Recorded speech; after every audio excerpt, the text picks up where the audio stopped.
Tariff को लेकर भले ही भारत और अमेरिका के बीच तनातनी चल रही हो, लेकिन दूसरी तरफ भारत और अमेरिका के बीच एक बड़ी डील हुई।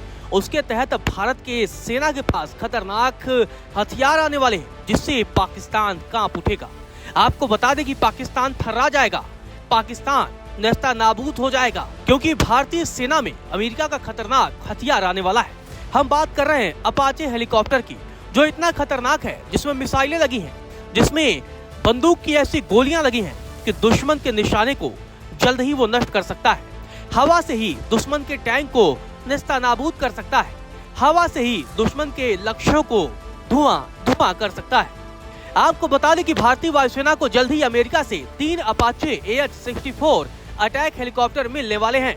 इसके साथ ही भारतीय नौसेना में MH-60R सीहॉक हेलीकॉप्टर भी इसी हफ्ते स्क्वाड्रन में शामिल होने वाला है, जिससे भारतीय नौसेना और भारतीय वायुसेना दोनों की ताकत बढ़ जाएगी और पाकिस्तान थर्रा जाएगा। आपको बता दें, हेलीकॉप्टरों की यह खेप मिलने के बाद भारतीय वायुसेना और नौसेना की शक्ति बढ़ जाएगी। आर्मी और वायुसेना को उम्मीद है कि 2028 से 156 स्वदेशी लाइट कॉम्बैट हेलीकॉप्टर मिलने भी शुरू हो जाएंगे, जिससे भारतीय वायुसेना की ताकत बढ़ जाएगी। लेकिन उससे पहले आपको भारत और अमेरिका के बीच अपाचे डील के बारे में बताते हैं। आपको बता दें कि भारतीय वायुसेना को 3 अपाचे AH-64 हेलीकॉप्टर मिलने वाले हैं। गनशिप टैंकों को ध्वस्त कर सकते हैं ये अपाचे हेलीकॉप्टर। अपाचे में air to air missile, air to ground missile, बंदूकें, रॉकेट लगे रहेंगे। 2020 में भारत और अमेरिका के बीच डील हुई थी। 5,691 करोड़ रुपए में 6 अपाचे हेलीकॉप्टर की डील हुई थी। आपको बता दें कि अपाचे हेलीकॉप्टर की पहली खेप जुलाई 2025 में भारत को मिली थी। अब हेलीकॉप्टर की दूसरी खेप भी भारत आने वाली है। चलिए अब आपको दुनिया के सबसे खतरनाक लड़ाकू हेलीकॉप्टरों में से एक अपाचे हेलीकॉप्टर की खासियत बताते हैं। अपाचे की गिनती दुनिया के सबसे एडवांस अटैक हेलीकॉप्टरों में की जाती है। भारत के अलावा Apache helicopter America, United kingdom, Israel और मिस्र की सेना का अहम हिस्सा है।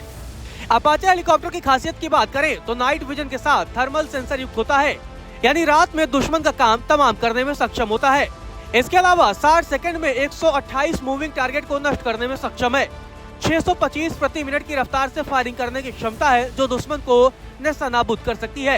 हाइड्रा 70 रॉकेट लगे रहते हैं। इसके अलावा AGM-114 हेलीफायर मिसाइल सिस्टम से भी यह युक्त है, यानी इसे और खतरनाक बना देता है। मल्टी टारगेटिंग क्षमता से भी लैस है। 1 मिनट में 16 लक्ष्यों को साधने में सक्षम है। 280 से लेकर 365 किलोमीटर प्रति घंटे की रफ्तार से उड़ान भर सकता है। खास बात यह है कि 3 घंटे तक हवा में रहने में सक्षम है। आपको बता दें कि अपाचे हेलीकॉप्टर का वेट 10,433 किलोग्राम है। गौरतलब है, भारतीय वायुसेना अगले 10 से 15 सालों में अलग अलग तरीके के 1000 से ज्यादा हेलीकॉप्टर की उम्मीद कर रही है। इन्हें चीता और चेतक हेलीकॉप्टरों की जगह कमीशन किया जाएगा। इसमें 484 हल्के हेलीकॉप्टर होंगे, जिनका वजन 3.5 टन तक होगा। वहीं 10 से 15 टन वाले 419 हेलीकॉप्टर शामिल किए जाएंगे, जो कई तरह के काम करने में माहिर होंगे। वहीं रक्षा अधिकारियों की तरफ से बताया गया है कि 3 अपाचे गनशिप टैंकों को हवा में ही ध्वस्त कर सकते हैं, यानी ये बेहद ही खतरनाक होते हैं। तो भले ही लंबे समय से भारत और अमेरिका के बीच तमाम चीजों को लेकर तनातनी मची थी, लेकिन एक बार फिर से अब भारतीय वायुसेना में अमेरिका का अपाचे हेलीकॉप्टर शामिल होने वाला है।